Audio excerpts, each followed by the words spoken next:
बहुत समय पहले एक भयानक और घना जंगल था। ये जंगल इतना डरावना था कि सूरज की किरणें भी यहाँ जमीन तक पहुँचने से डरती थीं। रात के समय तो जैसे ये जंगल जिंदा हो उठता था। हर पेड़ की टहनी जैसे किसी भूत की काली उंगलियां बन जाती थी और हर सरसराहट किसी आत्मा की फुसफुसाहट जैसी लगती थी। इसी जंगल के ठीक बीचों बीच एक बूढ़ा साधु रामदास अपनी टूटी फूटी झोपड़ी में सालों से अकेला रहता था।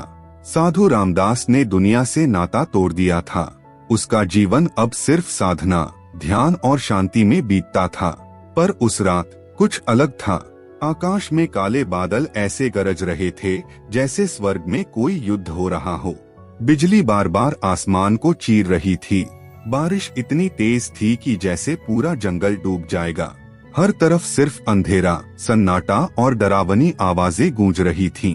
रामदास अपनी झोपड़ी का दरवाजा कसकर बंद कर चुका था ताकि बारिश और तेज हवा अंदर न आ सके।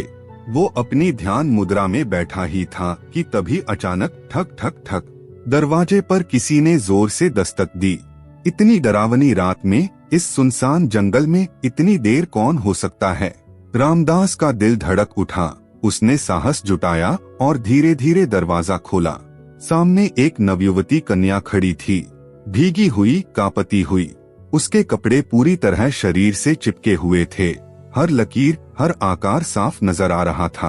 वो बेहद खूबसूरत थी, पर उसकी आंखों में गहरा डर था। बेटी, तुम कौन हो? इतनी रात को इस जंगल में क्या कर रही हो? रामदास ने पूछा। लड़की ने कांपते हुए जवाब दिया, मेरा नाम अनीता है बाबाजी। मैं पास के गांव कामराज नगर की रहने वाली हूँ। कुछ लोग मेरे पीछे पड़े हैं। वो मुझे मारना चाहते हैं, मेरी इज्जत लूटना चाहते हैं। मैंने किसी तरह भागकर अपनी जान बचाई है। रामदास ने उसे अंदर बुला लिया। उसके लिए चटाई बिछाई, दिया जलाया। अब झोपड़ी के अंदर सिर्फ धीमी रोशनी थी और बाहर तूफान का शोर। अनीता कांप रही थी, उसकी आंखों में आंसू थे। वो बोली, बाबा, मैं राजा विक्रम सिंह की बेटी हूँ। मेरे माता पिता अब इस दुनिया में नहीं हैं। उनके जाने के बाद सभी लोग मेरी खूबसूरती के पीछे पड़ गए हैं। वो मुझे छूना चाहते हैं, मुझे अपवित्र करना चाहते हैं। रामदास चुपचाप सुन रहा था, लेकिन उसके मन में सवाल उठ रहे थे। क्या ये सब इत्तेफाक है या इसके पीछे कोई और रहस्य है? अनीता धीरे से बोली, क्या मैं आज रात यहाँ रुक सकती हूँ? मैं बहुत डरी हुई हूँ। रामदास ने उसे रुकने की इजाजत दे दी, लेकिन उसके मन में एक अजीब सी हलचल शुरू हो चुकी थी। वो खुद से लड़ रहा था, अपने विचारों से, अपनी इच्छाओं से।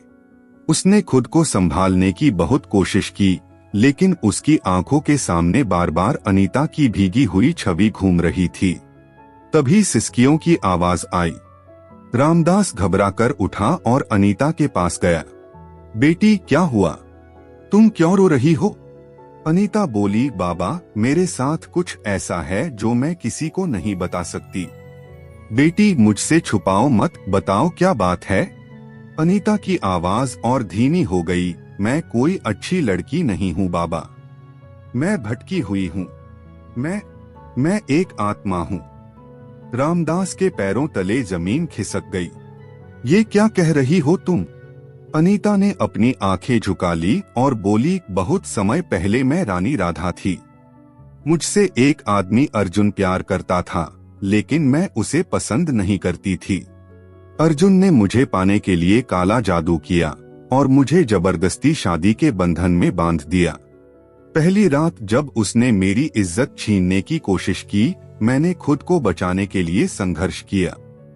वो गुस्से में पागल हो गया और मुझे मार डाला। मरते वक्त उसने कहा, तेरी आत्मा तब तक मुक्त नहीं होगी जब तक तू किसी पवित्र इंसान या साधु के साथ संबंध नहीं बनाएगी। बाबा, मैं उसी दिन से जंगल में भटक रही हूँ। आप ही मुझे मुक्ति दिला सकते हैं। रामदास का दिल जोर जोर से धड़कने लगा। अनीता ने उसका हाथ पकड़ लिया। अगर आपने मेरी मदद नहीं की तो मैं हमेशा के लिए भटकती रहूंगी। तभी बाहर से एक डरावनी हंसी गूंजी। रामदास बाहर भागा और देखा एक काला साया सामने खड़ा था।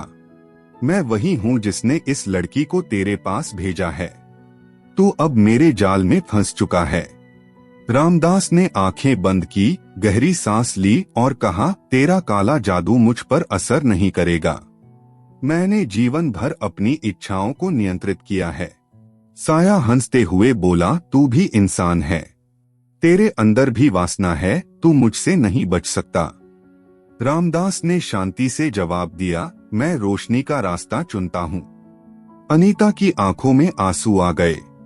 उसने कहा, क्या मैं सच में किसी अच्छे इंसान को अपने जाल में फंसा रही थी? रामदास ने कहा, बेटी, तुम अपने दिल से पूछो, तुम क्या बनना चाहती हो?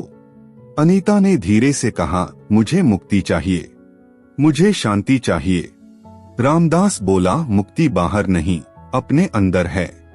लड़ाई अब तुम्हारी है। अनीता ने अपनी आंखें बंद की, दोनों हाथ उठाए और काले साये की तरफ बढ़ी। तेज हवाएं चलने लगीं, अंधेरा कांपने लगा, साया तड़पने लगा और अंत में धमाके के साथ वो साया खत्म हो गया। चारों ओर शांति फैल गई। अनीता की आंखें खुली। रामदास सामने खड़ा था। बाबा, आपने मुझे बचा लिया, आपने मुझे फिर से इंसान बना दिया। रामदास मुस्कराया, अब तुम आजाद हो, अपनी जिंदगी नए सिरे से शुरू करो। अनीता सिर झुकाकर आंखों में आंसू लिए हमेशा के लिए उस जंगल से निकल गई। अब उसकी आत्मा मुक्त थी। वो अंधेरे से रोशनी की ओर बढ़ चुकी थी।